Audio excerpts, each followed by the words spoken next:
Hi, welcome to Cabile YouTube channel, and for today's tutorial, I will be teaching you on how to change app limit schedule and screen time on iPhone X. But first, kindly subscribe to this channel and don't forget to hit the subscribe button and the bell to notify you for the new updates. And let's start. Using your iPhone X from your home screen, first go to Settings.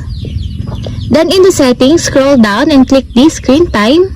Then in the screen time, scroll down and click the app limits. Then in the app limits, click the applications that you were added on the list. Then after that, in the application, under the social applications, click this part, the time, to change the schedule that you want. For example, 6 hours and 2 minutes. And that's it. We have successfully changed app limit schedule and screen time on iPhone X. If you have a question, kindly comment down below and don't forget to hit the subscribe button and the bell to notify you for the new updates. And thank you for watching!